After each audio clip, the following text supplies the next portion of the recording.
Besa Gordon here. You're still watching Rewind with Besa. We are still live at the Paramount. And yes, I did say live, y'all. Y'all know I don't do live, but I'm kind of enjoying this. All right. After my jitters were gone, it's okay.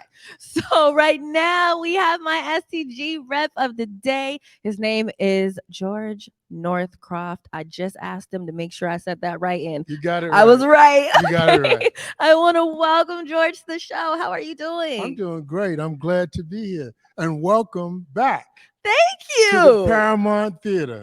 We're so excited that Converge is here. And I want to give a shout out to Shamari when we had him here the first time doing the chop and everything else. Keep on speaking peace, truth to power, and making sure African Americans have a seat at the table. Thank you. I know that's right.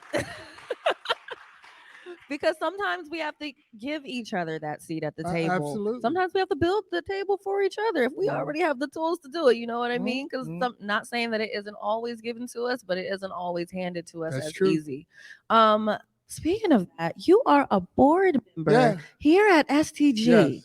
For someone like myself that isn't 1000% sure what that means, what does that mean? Well, the board of directors, we have the financial responsibility to make sure that the Seattle Theater is financially sound. For those of you who don't know it, the Paramount Theater was in disrepair many, many years ago. An ex-executive by the name of Ida Cole invested money that she made from Microsoft to bring Paramount to the position that it is today. And with that, she coined the phrase, the People's Theater. And so our responsibility as a board member is to continue that legacy, to keep the theater alive and prosperous, but also to make sure it is truly the People's Theater. And when we say the People's Theater, here everyone is welcome and everyone is represented. And that's why we're so excited to have Converge here. We also work with the leadership team to support their efforts to move the agenda forward and also to keep us financially sound. And then be forward thinking so that we're ahead of the game when new things happen in the performance and arts arena. I love that. So, since we're saying that this is the People's Theater, because it is, I was here for Issa Rae. I was also here for Giveon and a couple other concerts. Right. And those were a couple moments where I've seen the most Black people of just all shades here at one time. And I come here for like all of the the plays, the musicals, and usually I'm like a little sprinkle of pepper up in here. What more do we have coming up for people of color to feel, and I don't even want to say feel comfortable. I think more so the question is, what events are coming up for us to be like, yeah, I feel like I belong there? Because I know with something like Hairspray, a lot of people were like, oh, I don't belong there, but I went and I enjoyed it. Well, pretty soon Dance Theater of Harlem is one of them. These are facts. But the thing I really want to emphasize is the things that we do within the education and community engagement. And it's a lot of events that people don't know about. We have an event called More Music at the More. And that's when we reach out to youth. Because to me, the future is the youth. And they are instructed by world-renowned musicians who come in, team up with them, and then they have a performance at the Moore Theater. We also sponsor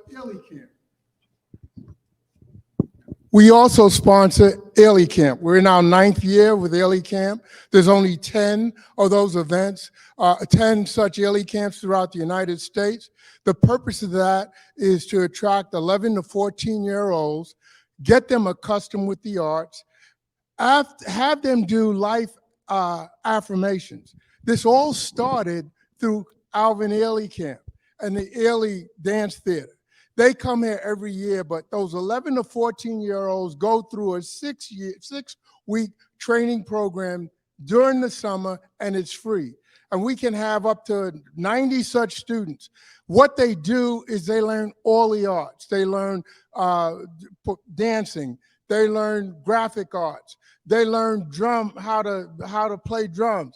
But we also are connected with the high schools that they go to, because what we're teaching them is life skills. So they have career counselors there with them, and at the end of that 6 weeks, they perform on the stage at the Moore Theater. We've been at this for several years now, and what I'm delighted about is some of those youth who are in the program when it first started are now back on our staff. They are also back as advisors. So we have a ton of things like that. So anytime you see events like More Music at the Moore, Dance This, things along those lines that connect with the youth, that's where the excitement is. And we do a lot of that here. We do it at the Moore and also at the Neptune Theater. One other thing that we've done during the pandemic, we started a community advisory group. And in that community advisory group, we have folks from the BIPOC community, the LGBTQ plus community, folks from sensory sensitive individuals, folks with disabilities. They are providing advice and counsel to share with us the type of performances they want to see at our theaters. So stay tuned, you'll see more things like that.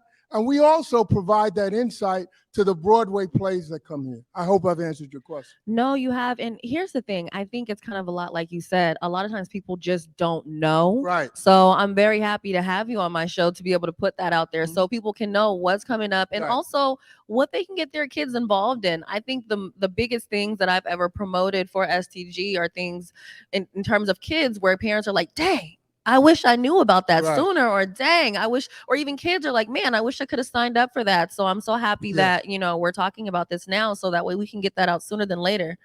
One way you can do that, if you just go on STG Presents, you'll see all of the programs listed under STG Presents. But also, if you don't do that, just give me a call. I'm at 425-647-3082. That's George Northcroft at 425-647-3082. That is my cell phone number. And my email address is gnorthcloud@msn.com. That's gnorthcloud@msn.com. And you can, if you just want to talk in the middle of the night because you're not feeling good, give me a call. I'm crazy, but I'm crazy for the Black community to give outreach, because too many times individuals get into various situations. I happen to have been just elected as vice president. I want you to have access to me so I can represent you, so we can bring things that are important to the Black community. But it's not just the Black community, it's all communities. Come on. Look, if you guys missed the number, rewind it. It's there, okay? 425-647-3082. There's no excuse. And if my wife answers and you're a young lady, don't worry about it. She knows I give out my number. She's as committed as I am. I love it. Okay. And her name is Gloria. Hey, Gloria. How you doing? I love her to death. Oh my goodness. Okay, last question before before I let you go. What would you say to your 7-year-old self? What would I say to my 7-year-old self? Life has been, I've been blessed. I've been blessed because of those who went before me.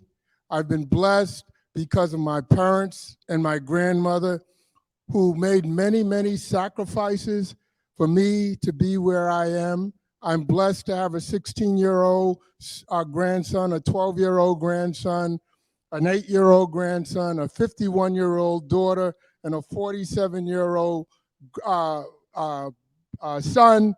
I'm 77 years old. God has blessed me well. All I'm here to do is to open up doors for those like yourself, so you don't have to go through some of the trials and tribulations that I went to. And I'm from New York, born and raised in Harlem. And I know sometimes, and I moved to the Northwest in 1981, and I'm very, very aware of the passive aggressives that live in this area. Call me. I'll tell you like it is. And if I can open up a door for you, I will. If I can, I'm not going to waste your time, and as some people do, and waste your time. But I want to be part of the solution, because many went before us to be where we are. That's why my son is named after Martin Luther King. His name is Martin Malik, after Martin Luther King, and after Malcolm X. And my daughter is Dara Denise, which means beautiful princess. So we give back, and that's why I'm here. And God bless all of you. And Omari, thank you so much. And Besa, thank you for having me. Thank you. Oh my goodness. And thank you for helping to be a part of the solution, you guys.